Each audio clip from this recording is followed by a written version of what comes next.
Happy Friday, everyone. Thanks for joining us today. I'm Lee Jae-yong in Seoul. Coming up on today's edition of Business Daily. The Seoul Central District Court issues an arrest warrant for 삼성그룹's heir apparent Lee Jae-yong on bribery charges today. One of Japan's largest conglomerates, Toshiba, struggles with the deepening financial crisis as it proposes to sell a chunk of its memory chip business to stay afloat. These stories and more coming right up.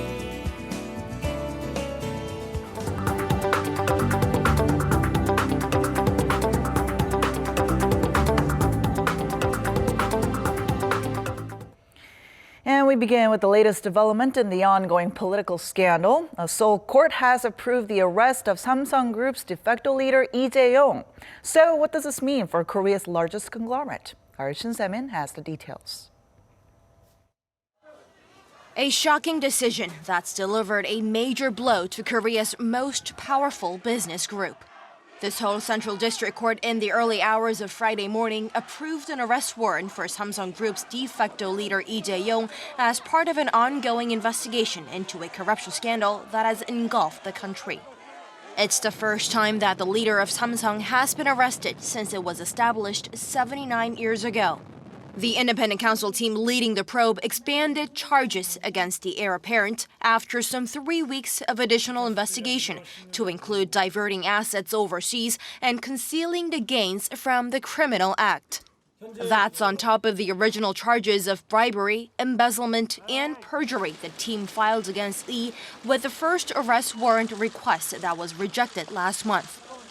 The Korean tech giant is accused of giving money worth nearly $38 million to entities controlled by Choi Soon-sil, who is at the center of the scandal, in exchange for support of a 2015 merger of two Samsung units that was deemed critical to finalizing Lee's succession of the group. Samsung said in an official statement that it will do its best to uncover the truth in future court proceedings. Some 200 executives who were part of the Future Strategy Office were quick to respond by gathering early Friday morning for a meeting to launch an emergency management system. With the group's de facto leader Lee Jae-yong now detained, its management team is scrambling for its next move. The heir apparent has been at the helm of the group since his father, Lee Gun-hee, was hospitalized after a serious heart attack in 2014. Now, all matters that require Lee's approval will be halted, according to an official from the group.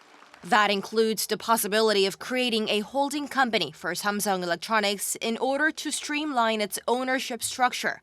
On top of that, major investment plans like M&As the group had planned will also be put on ice.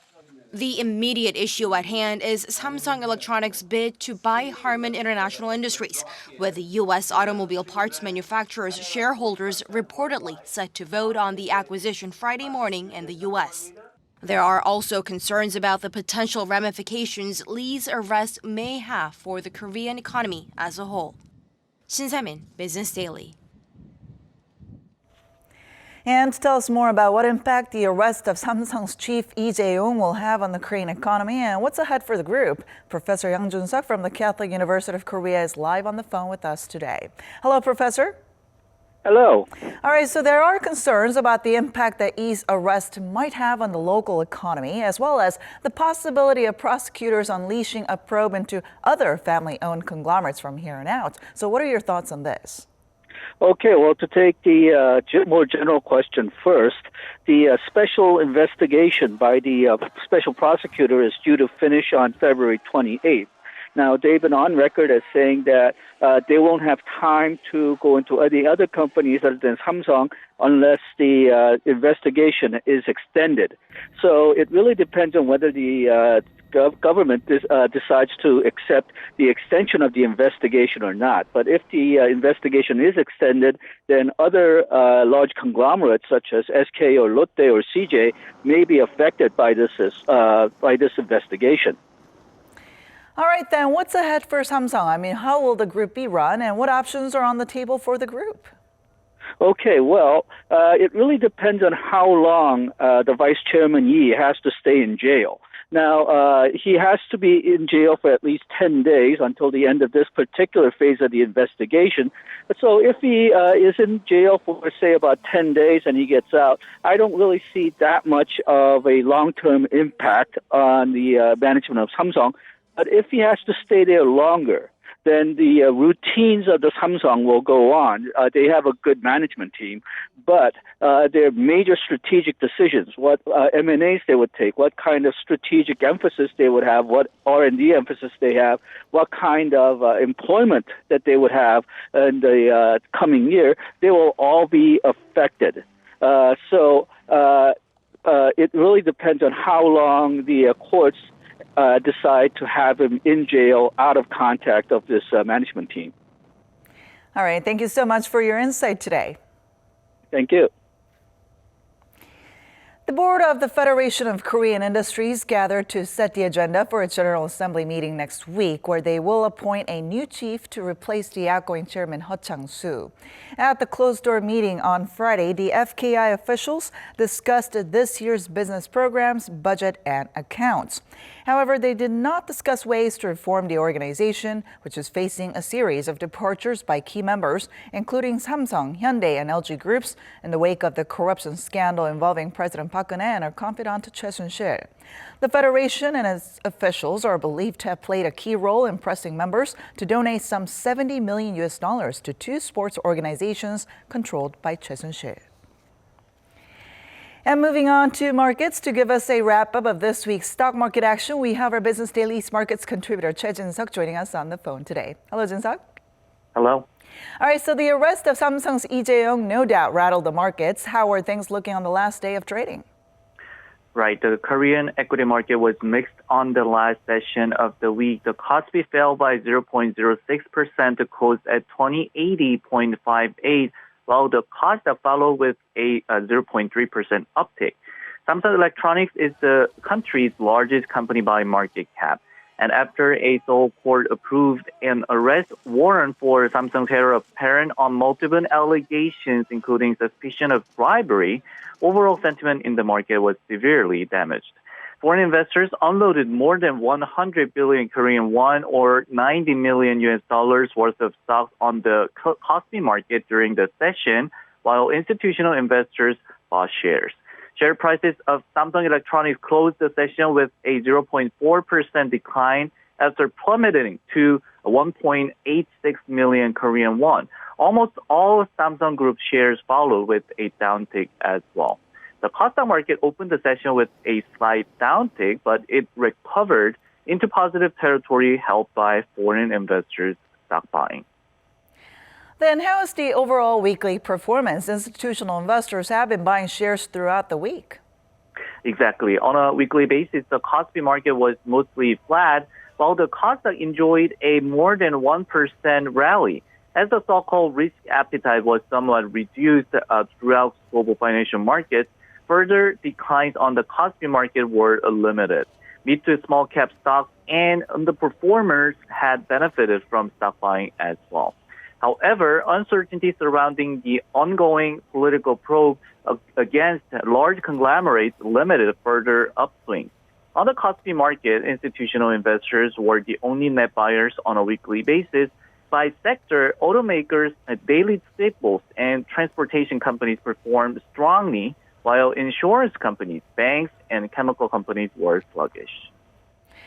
To what extent do experts think the risks related to the arrest of Samsung's Lee Jae-yong will affect future market directions? Experts certainly think the news will affect the prices of Samsung Group shares in the near term. The absence of a company leader is considered damaging because it can affect important decisions, including investments and M&As. Therefore, the overall sentiment for related stocks is expected to be sluggish, at least for a while. However, experts also say since Samsung Electronics has been experiencing an earnings rebound, the potential impact on the country's fundamentals may not be that significant going forward. This has been Choi Jin-seok for Business Daily. The writing has been on the wall for months, but Hanjin Shipping was officially declared bankrupt today, folding under the weight of billions of dollars of debt that it was unable to pay back. The Seoul Central District Court put the nail in the coffin on Friday after it ended the reorganization program for the world's seventh largest shipping firm and sought creditors' opinions on its plan earlier this month. A bankruptcy trustee will be appointed to sell off Hanjin Shipping's remaining assets to pay off its creditors.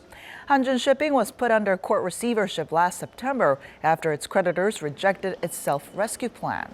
The court decided to end the receivership process on February 2nd, saying that, quote, the firm's liquidation value would be worth more than its value as a going concern.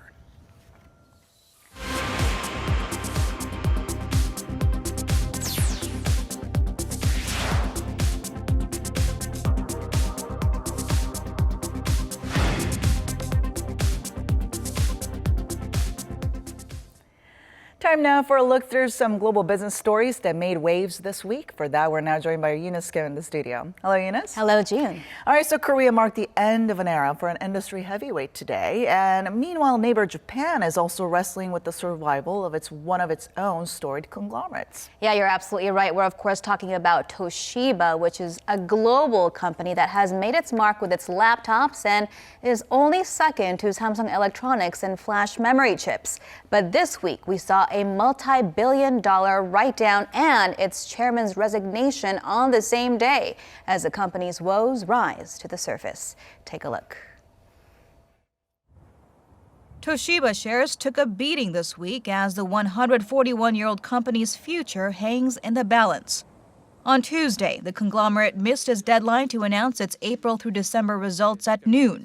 On the Tokyo bourse, a free fall as investors offloaded the stock on lost confidence.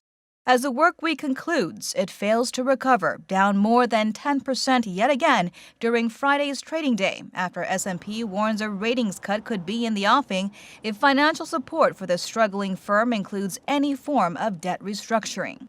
Tuesday evening, executives hold a press conference. An event occurred that inevitably led us to delay the release of our third quarter report, which means we had to also delay the planned announcement of our earnings.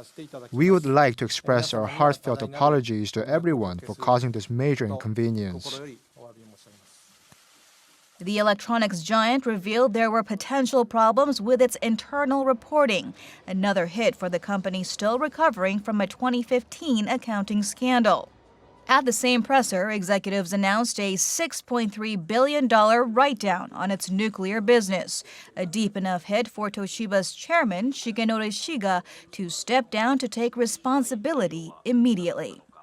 So how did one of Japan's largest and most historic conglomerates get here?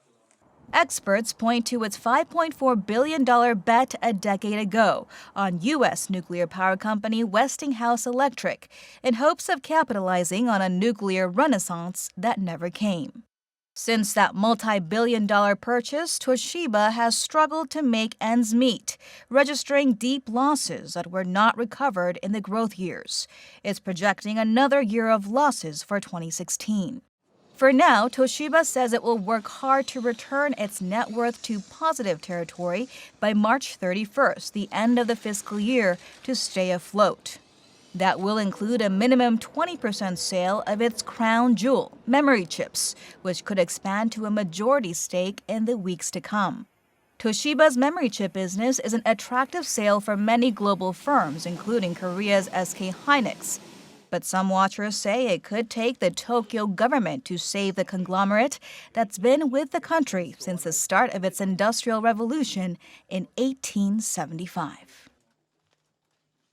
So this is big news indeed, considering that Toshiba employs hundreds of thousands of people in Japan and also its potential symbolic impact, right? Yeah. Right. And should the company go under, right? So if the dead weight has been its nuclear ambitions, then what has the industry looked like?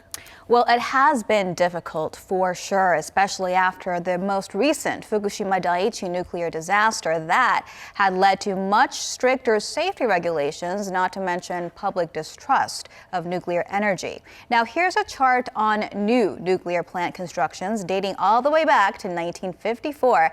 And as you can see, the industry was just struggling to get on an upswing in the early 2000s, but took a step back with Fukushima disaster in 2011. In fact, data from the International Atomic Energy Agency shows that China is leading in terms of the number of reactors being built, all domestically, I should note, as of last month.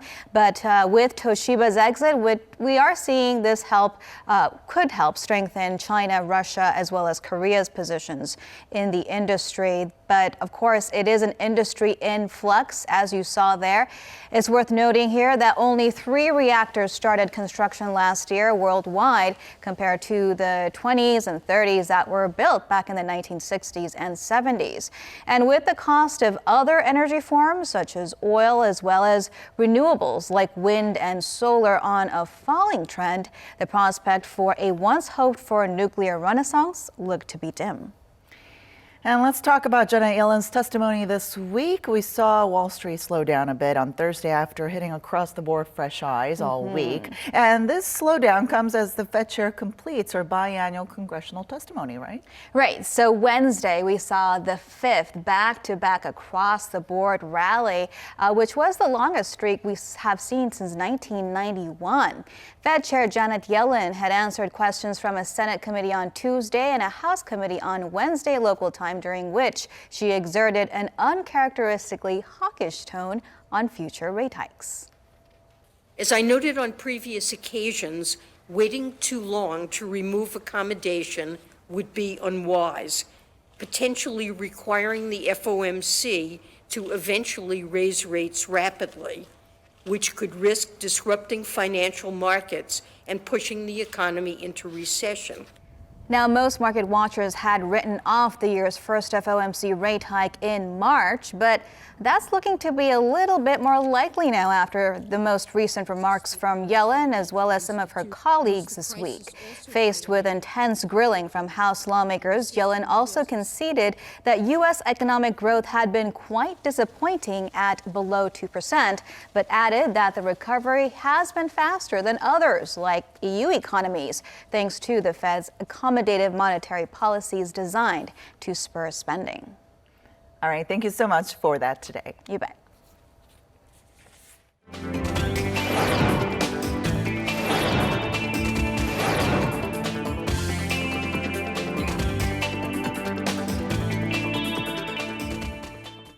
And that wraps it up for today and this week. Thanks so much for watching. We'll be back next week with more at the same time, same place for your Business Daily. Until then, goodbye.